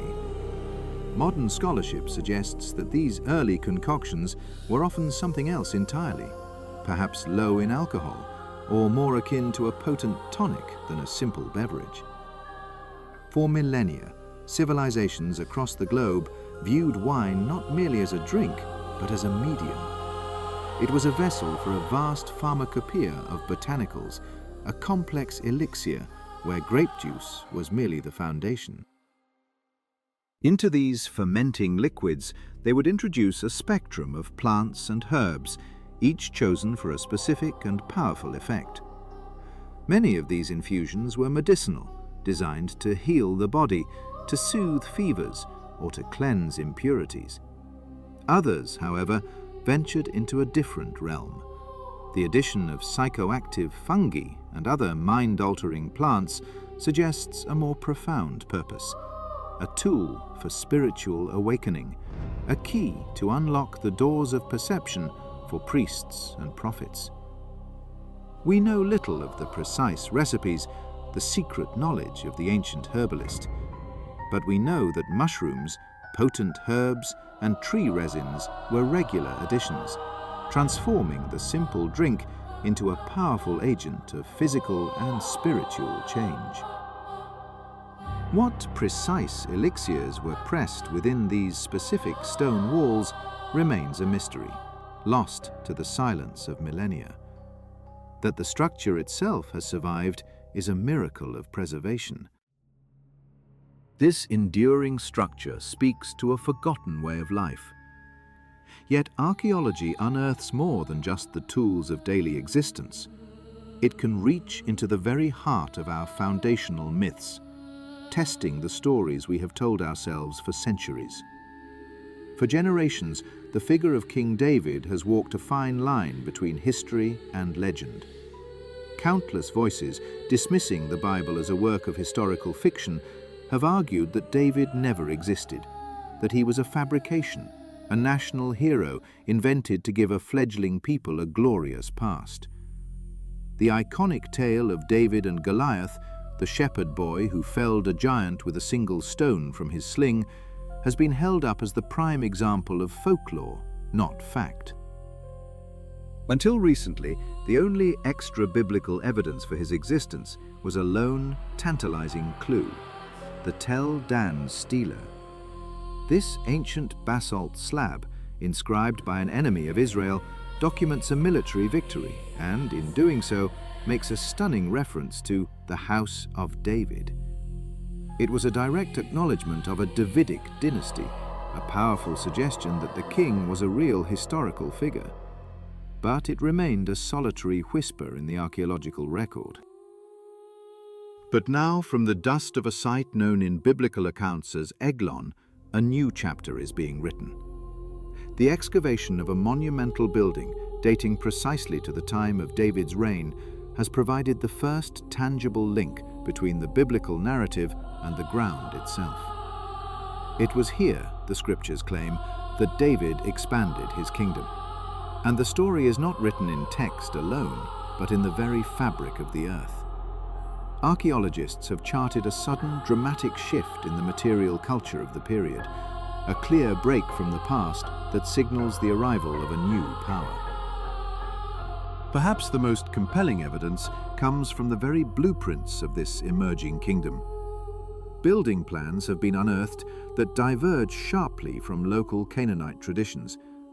They suggest a new authority, a new vision, one that organized space and society with a previously unseen discipline. This architectural signature aligns with the origins of David and his people, a tangible echo of. And now comes the part no one talks about. But this is where the real mystery begins. This is where things get really interesting. What you're about to hear might explain why this was The Tel Dan Stela. This ancient basalt slab, inscribed by an enemy of Israel, documents a military victory and. And now comes the part no one talks about. But this is where the real mystery begins. In doing so, makes a stunning reference to the House of David. It was a direct acknowledgement of a Davidic dynasty, a powerful suggestion that the king was a real historical figure. But it remained a solitary whisper in the archaeological record. But now, from the dust of a site known in biblical accounts as Eglon, a new chapter is being written. The excavation of a monumental building dating precisely to the time of David's reign has provided the first tangible link between the biblical narrative and the ground itself. It was here, the scriptures claim, that David expanded his kingdom. And the story is not written in text alone, but in the very fabric of the earth. Archaeologists have charted a sudden, dramatic shift in the material culture of the period, a clear break from the past that signals the arrival of a new power. Perhaps the most compelling evidence comes from the very blueprints of this emerging kingdom. Building plans have been unearthed that diverge sharply from local Canaanite traditions. They suggest a new authority, a new vision, one that organized space and society with a previously unseen discipline. This architectural signature aligns with the origins of David and his people, a tangible echo of their identity being imprinted upon the landscape as they consolidated their rule. The stones themselves seem to be telling the story the scriptures have told all along. From the ghost of a vintage pressed thousands of years ago to the faint architectural echo of a shepherd king's reign, the past is never truly settled. It is not a closed book, but a landscape of constant revelation. Each discovery, whether a humble wine press or the foundation of a forgotten citadel, does not simply provide an answer. Instead, it poses a more profound question. How much of what we have consigned to myth is merely history, waiting for the patience of a trowel and the turning of the earth to be told? In the silent landscapes where history and scripture converge, the dust itself holds a memory. For generations, the figure of King David was a titan of faith, yet a ghost to archaeology. But from the earth of Tel Dan, a fragment of basalt emerged, bearing an inscription, House of David. For the first time, stone corroborated scripture, forcing a profound re-evaluation of the ancient past. The sudden, unexplained shifts in the material anchored in a reality far more tangible than ever imagined. Among the artifacts that give voice to this forgotten world, one speaks with unparalleled clarity. It is not 2018 years old, but far more ancient, dating to the 9th century before the Common Era. Discovered in 1868 amidst the ruins of ancient Deban in modern-day Jordan, the Mesha stele is a monument of defiance. It is the story of the Israelites told by their bitterest enemy. The Bible, in the second book of Kings, paints a stark portrait of Mesha, king of Moab. He is a patalist. The God of Israel was angered by the worship of idols and earthly kings, and as punishment, war was unleashed upon the land. Israel was the instrument of judgment, Moab the object of its wrath. But the black stone tablet, commissioned by Mesha himself, tells another tale. Its narrative does not so much contradict the biblical account as it completes it, offering a view from the other side of the battlefield. It is a chronicle of national liberation, a testament to a king his people saw not as a villain, but as a savior. The inscription begins with a grievance, a charge that flips the biblical narrative on its head. Omri, king of Israel, had oppressed Moab for many days, for Chemosh, my god, was angry with his land. Here the fault lies not with Moab, but with the expansionist ambitions of Israel. The stele proceeds to list the cities and territories wrested from Moabite control by the Israelites, a detail that aligns perfectly with the biblical record. Yet it is here that the stone fills a crucial silence in the scriptural account, particularly concerning the territory of Nebo. The Bible mentions Nebo as belonging to the Israelites, yet elsewhere acknowledges its Moabite heritage. The stele provides the missing chapter. The Israelites had indeed conquered Nebo. In response, King Mesha declared a holy war. He stormed the city, reclaiming it for his god and his people. His campaign, as he proudly records it, was brutal. He put its inhabitants to the sword, taking ritual plunder and slaves, dedicating the spoils to his god, Chemosh. He boasts of conquest, of rebuilding his kingdom, of turning the tables on his oppressors. The two accounts, once seen as contradictory, now merge into a single, stereoscopic vision of a violent past. We see a territorial dispute, a clash of kingdoms and their patron deities, recorded by both victor and vanquished. The stele's story culminates in a final, horrifying act of devotion. Besieged and facing certain defeat, King Mesha performed the ultimate sacrifice. He offered his own firstborn son, his heir, upon the city walls as a burnt offering to Chemosh, hoping to turn the tide of battle. It is an act of desperation so extreme that it sends a shockwave through the Israelite army, who retreat in horror. The two versions of this history, one written on parchment by prophets and the other carved in stone by a brutal reality of the conflict itself, lending a chilling historical weight to the ancient text. From the certainty of this inscribed stone, we turn to an object of far greater mystery, an artifact that shifts from the world of kings and armies to the solitary figure at the heart of a new faith. It is a simple length of linen cloth kept in a quiet cathedral in Turin, Italy. Upon its surface is a faint spectral image, the front and back of a man bearing the unmistakable marks of a Roman crucifixion. This is the Shroud of Turin. For millions, this is no mere relic. It is the very burial cloth that wrapped the body of Jesus of Nazareth after he was taken down from the cross. It remains one of the most intensely debated objects on Earth, caught in the crossfire between faith, science, at Torri, but as something physical, something that can be touched. Whether crafted by human hands or divine will, these artifacts endure as powerful testaments to our unending search for connection, a desire to find in the tangible remnants of a lost world the concrete evidence of what we believe. In the heart of Turin, Italy, lies an object of profound controversy and unparalleled devotion, a length of ancient linen cloth. It bears the faint, haunting imprint of a man scourged and crucified. To millions, this is the Holy Shroud, the very burial cloth of Jesus of Nazareth. Its documented history begins shrouded in the 14th century, emerging from the mists of time as a relic of immeasurable power. The image itself is a mystery. It is a photographic negative imprinted on the fibers in a way that science has yet to replicate.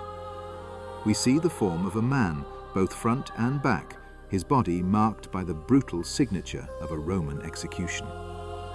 The wounds align with the Gospel accounts, the piercing of the wrists and feet, the gash in the side, the lacerations from a whip, the pattern of thorns pressed upon the scalp. For centuries, the very existence of this cloth was presented as silent, material proof of the resurrection. In the ancient world, a burial shroud was meant for decay, destined to disintegrate along with the body it contained.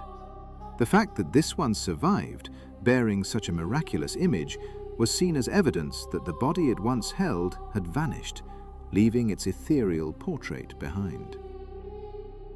But faith is not fact, and the shroud has been subjected to the unblinking eye of scientific scrutiny. In the 1970s, a team of researchers conducted an exhaustive analysis. While some findings were tantalizing, pollen grains from the Judean desert, a weaving pattern consistent with first-century textiles, the central question of authenticity remained. The most definitive challenge came in the 1980s. Using radiocarbon dating, 3 separate laboratories analyzed a small sample of the cloth. The results were And now comes the part no one talks about. But this is where the real mystery begins. Most people stop watching right here. But if you continue, you'll discover something almost no one knows. Acknowledges its Moabite heritage. The stele provides the missing chapter. The Israelites had indeed conquered Nebo. In response, King Mesha declared a holy war. He stormed the city, reclaiming it for his God and his people. His campaign, as he proudly records it, was brutal. He put its inhabitants to the sword, taking ritual plunder and slaves, dedicating the spoils to his god, Chemosh. He boasts of conquest, of rebuilding his kingdom, of turning the tables on his oppressors. The two accounts, once seen as contradictory, now merge into a single, stereoscopic vision of a violent past. We see a territorial dispute, a clash of kingdoms and their patron deities, recorded by both victor and vanquished. The stele's story culminates in a final, horrifying act of devotion.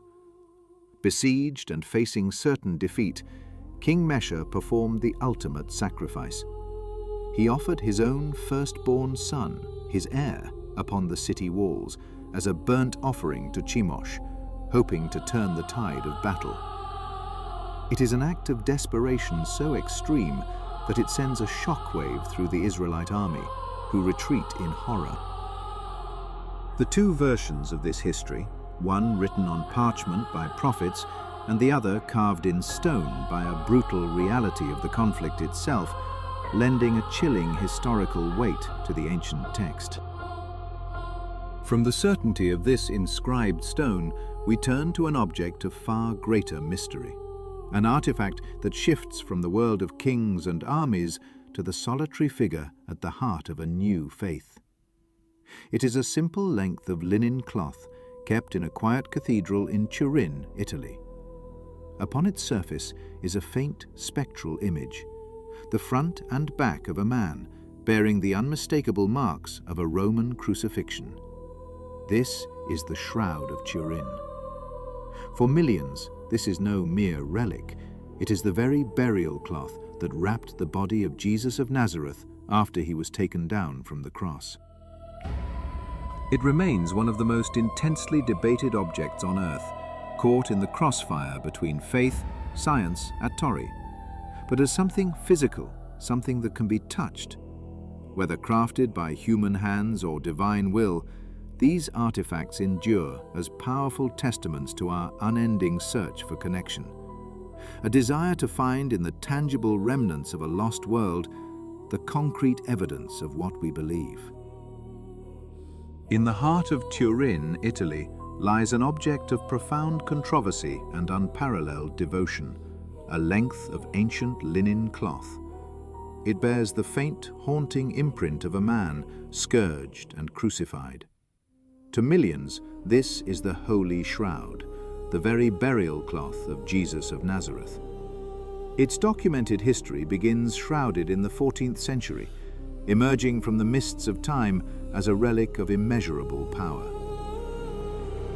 The image itself is a mystery. It is a photographic negative imprinted on the fibers in a way that science has yet to replicate. We see the form of a man, both front and back, his body marked by the brutal signature of a Roman execution. The wounds align with the Gospel accounts, the piercing of the wrists and feet, the gash in the side, the lacerations from a whip. the pattern of thorns pressed upon the scalp. For centuries, the very existence of this cloth was presented as silent, material proof of the resurrection. In the ancient world, a burial shroud was meant for decay, destined to disintegrate along with the body it contained. The fact that this one survived, bearing such a miraculous image, was seen as evidence that the body it once held had vanished, leaving its ethereal portrait behind. But faith is not fact, and the shroud has been subjected to the unblinking eye of scientific scrutiny. In the 1970s, a team of researchers conducted an exhaustive analysis. While some findings were tantalizing, pollen grains from the Judean desert, a weaving pattern consistent with first-century textiles, the central question of authenticity remained. The most definitive challenge came in the 1980s. Using radiocarbon dating, 3 separate laboratories analyzed a small sample of the cloth. The results were a thunderclap in the worlds of both science and religion. The data suggested the linen was not 2,000 years old.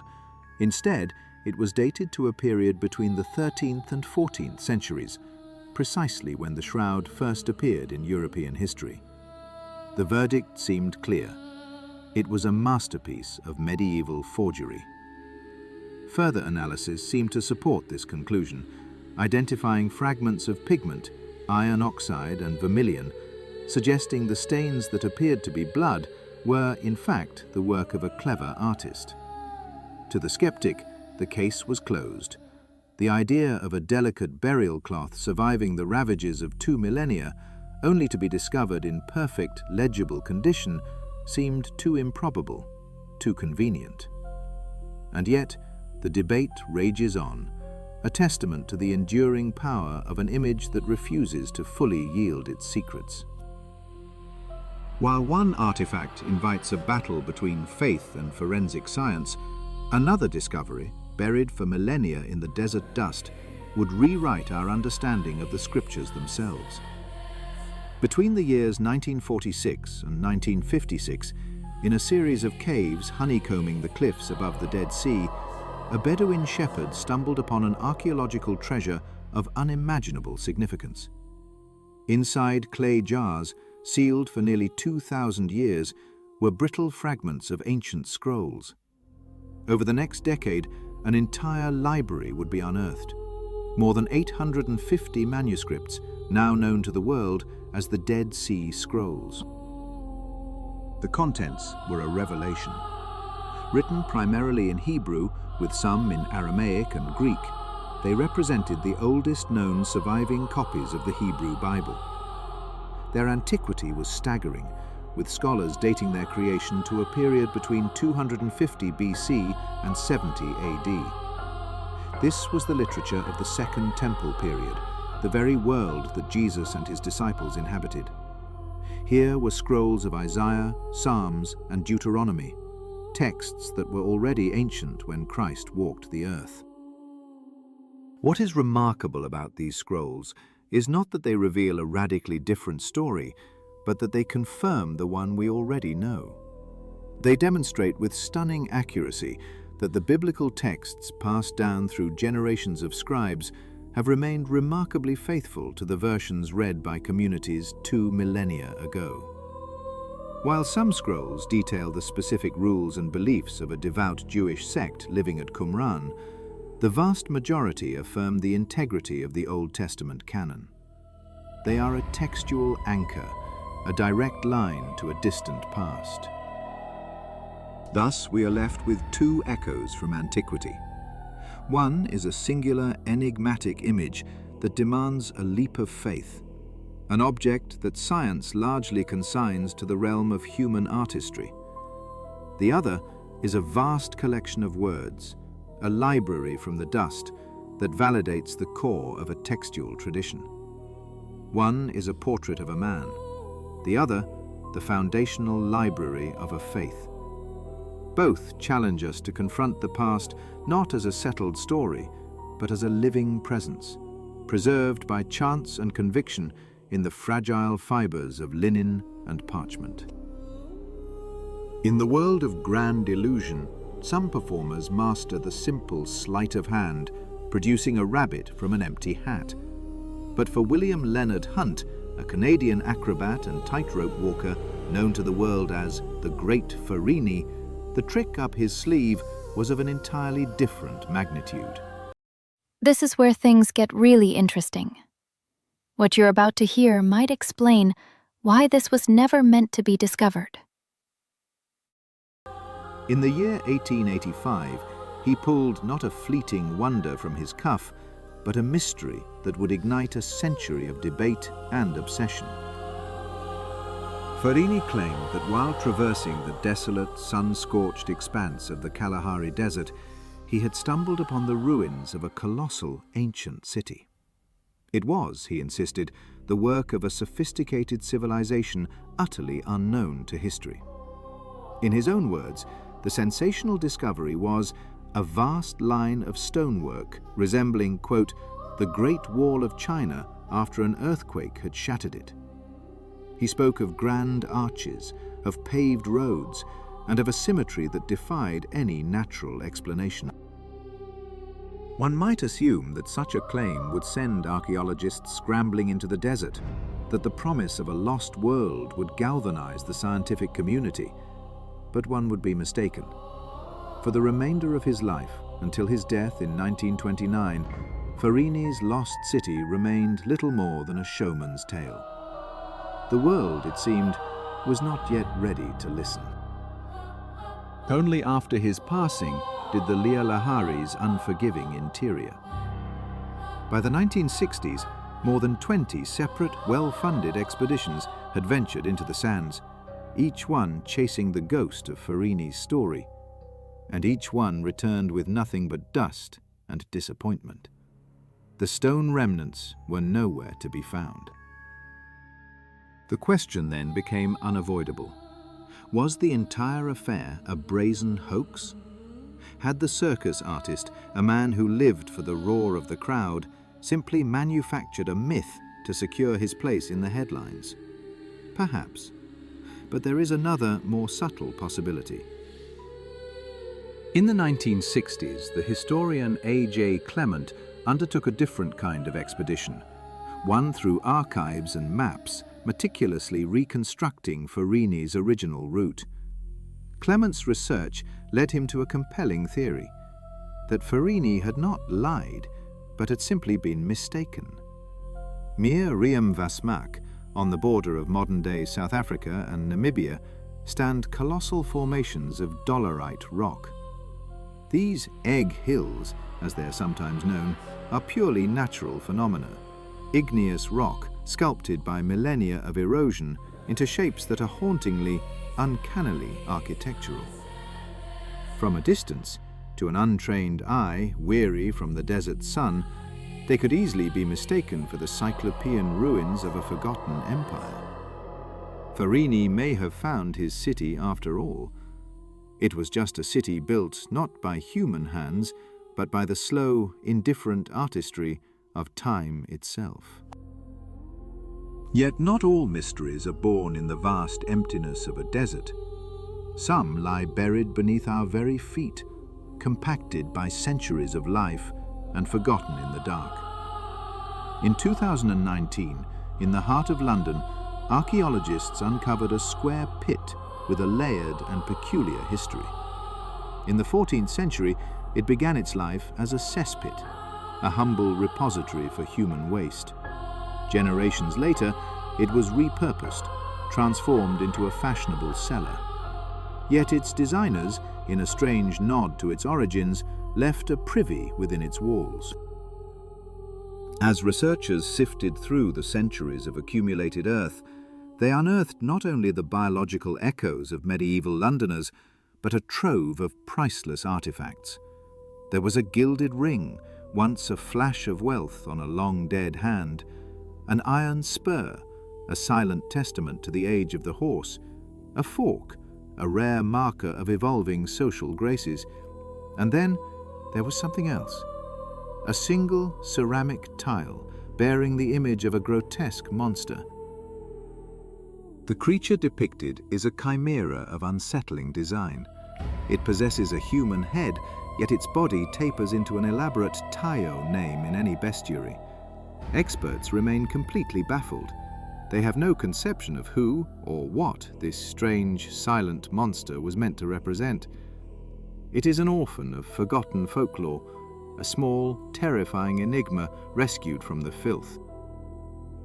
From the grand, imagined walls of a desert metropolis to the monstrous face on a cellar tile, the past leaves behind its puzzles. One was a grand narrative that dissolved into geology, a trick of light and rock. The other is a small, concrete object that refuses to surrender its story. Both whisper the same profound truth: that our search for history is not merely a quest for answers, but a confrontation with the enduring and sometimes terrifying power of the unknown. Near the Bulgarian coast, nestled among vineyards and orchards, an imposing structure rises from the earth. It is a kurgan, a burial mound dating to the turbulent centuries between the 2nd and 4th AD, a time when the Thracian world was yielding to the might of Rome.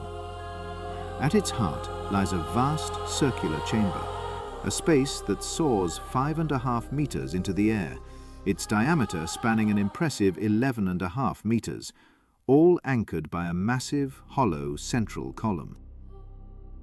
Yet this monument is an anomaly, an architectural riddle that defies easy classification.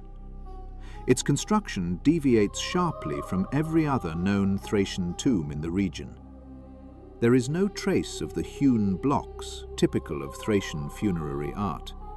Instead, its walls are a composite of quarried stone and fired red brick, bound together by a sturdy mortar. This architectural signature speaks not of Thracian tradition, but of Roman engineering. The design evokes the grand mausoleums of the empire, leaving historians to question its very purpose. Was this truly a tomb for a Thracian king, or was it something else entirely? Some scholars propose it was a heroon, a shrine dedicated to a deified hero, a figure of myth and legend whose memory was to be venerated. But the tomb offers existed, lost to time. The voices of its creators are silent, leaving the Pomori mound to stand as a permanent and perplexing historical enigma. While some secrets are entombed in stone and mortar, others are painted across canvases of sheer rock open to the sky. In the heart of Colombia's Serranía de la Lindosa, a sprawling nature reserve holds one of humanity's oldest and most breathtaking art galleries. Here, across cliff faces of staggering scale, is a testament to a world that has vanished. The art is dated to 12,600 years ago, a direct message from the last ice age. These are not mere doodles. This is a chronicle of life and belief. Alongside abstract patterns and depictions of human figures, we see animals familiar to us, horses and ancient camelids. But it is the other figures that command our attention. Here, rendered in vibrant ochre, is a lost bestiary. We see the gomphotheres, colossal cousins to the mammoth, their distinctive forms unmistakable. We see giant sloths, towering creatures that once roamed these forests, and the litopterns, a vanished order of South American hoofed mammals. It is a window into a forgotten ecosystem. The sheer scale of this masterpiece is almost incomprehensible. This is no single mural, but a continuous series of images stretching for an incredible 13 kilometers. Tens of thousands of individual drawings form a narrative of a people deeply connected to a world teeming with megafauna. Some panels are perched so high on the cliff face, so inaccessible, that they can only be studied with the unblinking eye of a drone, a modern tool reaching back to touch a prehistoric mind. From a sprawling gallery of life in the Amazon we journey to a more cryptic message carved into the arid heart of North America. On the shores of Pyramid Lake, Nevada, etched into the steerage, jays over their precise age. Some experts date them to 10,500 years ago. Others push the timeline back even further to a staggering 14,800 years, placing their creation at the very dawn of human presence in the region. But who were the artists, and what stories do these abstract forms, deep grooves, geometric patterns, and cryptic symbols attempt to tell? The images were discovered on the territory of the Pyramid Lake Paiute tribe, yet their meaning has been lost even to their descendants. Despite decades of study, experts have no definitive answers to these fundamental questions. There is, however, one tantalizing clue: a stylistic signature, a whisper of a connection that seems to lead north to Oregon. A faint trail, cold for millennia, that only deepens the mystery. From the silent mounds of Thrace to the painted cliffs of the Amazon and the cryptic stones of Nevada, these are not just relics, they are the faint, persistent... Wait, this is not the full story. The most important part is just beginning, and it changes everything we thought we knew. Wait, this is not the full story. The most important part is just beginning, and it changes everything we thought we knew. Of the Amazon and the cryptic stones of Nevada, these are not just relics, they are the faint, persistent echoes of human consciousness. The hand that carved and the hand that painted reached across millennia, leaving a message we can see but no longer read. We are left to stand before these monuments, not as decoders of a lost language, but as silent witnesses to the enduring and perhaps eternal mystery of the human story. Etched into the stone face of a lakeside bluff in Oregon, a series of petroglyphs stare out across the water, their forms hauntingly familiar. They bear a striking resemblance to ancient rock art found hundreds of miles away in the arid landscapes of Nevada. A tantalizing clue, perhaps, to a shared culture, a forgotten migration. But the timeline presents a formidable puzzle. The Oa cultural memory, an artistic tradition, truly bridge such a vast chasm of time? Or is this merely a coincidence, a ghostly echo of human creativity resonating independently across the millennia? The connection, if one exists at all, remains shrouded in the silence of the stone. But the past is not only written in stone. Sometimes it lingers in the very air we breathe. In the year 2014, archaeologists working in Odense, Denmark, made a discovery that assaulted the senses. They unearthed a series of ancient latrines, wooden barrels repurposed for a most humble yet essential human need. For 700 years, their contents had been sealed within the earth. Yet upon being disturbed, these wooden artifacts released a stench so intense, so visceral, it was as if the Middle Ages had exhaled directly into the modern world. The initial shock, however, gave way to scientific excitement. Within this remarkably well-preserved excrement lay an encyclopedia of daily life. It was a biological time capsule, holding the potential to tell experts precisely what the people of medieval Denmark ate, what ailments they suffered from, and the very nature of the ecosystem they inhabited. Investigators also found small, preserved fragments of moss, leather, and fabric, the humble materials used for hygiene in an era before paper. In a testament to medieval pragmatism, these barrels had lived a previous life, used to transport goods and store fish. A cycle of utility, from commerce to compost, offering us a uniquely fragrant window into a forgotten world. From the communal traces of daily life, we turn to the stark, silent testimony of a single extraordinary existence. In northern Italy, a man living 1,500 years ago faced a fate that was all but certain. he lost his right hand. In an age without antibiotics, without modern surgery, such a grievous wound was a death sentence. He should have perished from blood loss or the inevitable raging incidute. It did something remarkable.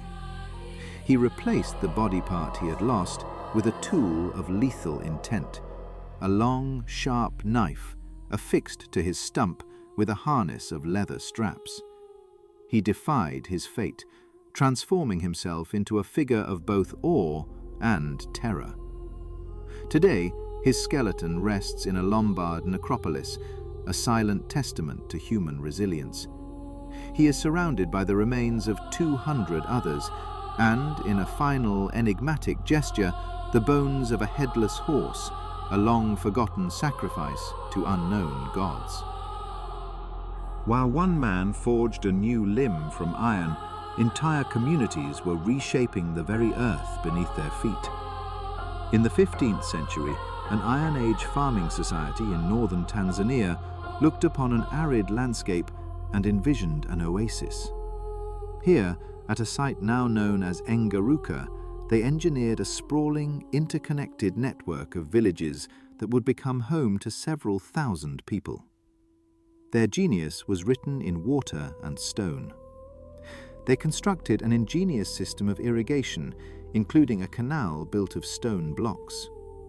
This channel captured cool water from the steep slopes of a volcanic crater and, using nothing more than gravity's gentle pull, distributed it across a series of artificially created agricultural terraces.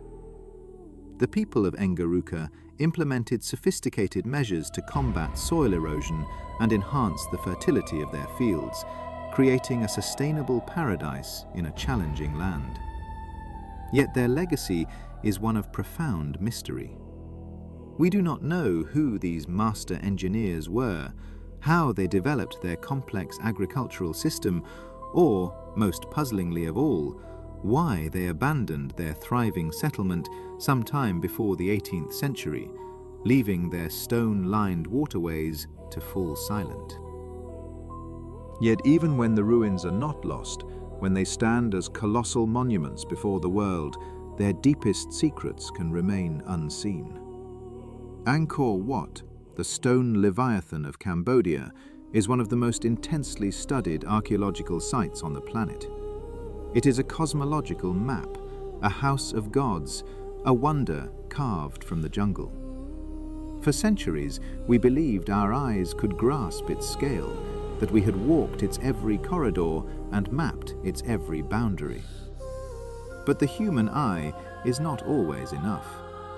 With technologies that can peer through soil and vegetation, we have learned that even this grandest of temples has been holding back its secrets. Buried beneath the earth, hidden from sight for centuries, lay the foundations of a massive, spiraling structure and a previously unknown tower. Angkor Wat was even larger, more complex than we ever imagined. Each discovery, whether an odorous barrel, a defiant skeleton, or a hidden temple tower, serves as a humbling reminder. The past is not a finished story to be read, but a vast, unexplored territory, forever yielding new truths to those who find new ways to look. To peel back the layers of time is to seek the ghosts of forgotten worlds. And in this quest, technology now grants us a new kind of sight: LiDAR. Several years ago, this laser-based cartography pierced the dense jungle canopy of Cambodia, revealing what centuries of exploration had missed. Beneath the foliage, the true scale of Angkor Wat began to emerge. 8 previously unknown towers were mapped, along with the spectral remains of a massive spiral-shaped structure. The discovery was staggering. This enigmatic feature measures an almost unbelievable 1,500 by 600 meters.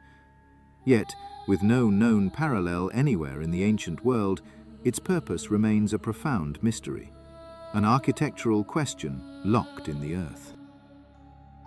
But sometimes the past leaves behind not buried structures, but a trail of questions etched into a single fleeting moment. In February of 1855, the English county of Devon lay silenced under a heavy blanket of snow. As the dawn broke, a wave of panic began to ripple through its towns and villages. During the night, a line of inexplicable tracks had appeared. They were single file, precise, and resembled the mark of a cloven hoof. For the terrified populace, the conclusion was as swift as it was chilling. The devil himself had walked among them. The evidence was unnerving. The strange indentations were found in over 30 different locations, tracing a path that defied all logic. The trail led not only through gardens and fields, but appeared on the sheer faces of walls, traversed snow-covered rooftops, and even seemed to pass directly through haystacks and closed doors. Rumors of an infernal creature stalking the night sent a wave of terror across the county. Some residents took up arms, forming armed posses to put an end to the satanic promenade. But the visitor was never seen and never caught. Today, we might assume some plausible meteorological event was responsible. Yet the incident resists easy dismissal. Its true cause remains fiercely debated. While modern theories propose the frantic hopping of wood mice in search of food, one must wonder if such a mundane explanation could truly account for a trail that so thoroughly unnerved an entire population. From the jungle-shrouded ruins of a lost empire to the snowbound fields of Victorian England, the narrative of our world is punctuated by such enigmas. It is a stark reminder that while we may map the forgotten cities of the past, some footprints, whether in stone or in snow, lead only to the edge of our own understanding. Stay with me, because what comes next has been hidden for a very long time, and only a few people know the truth behind it.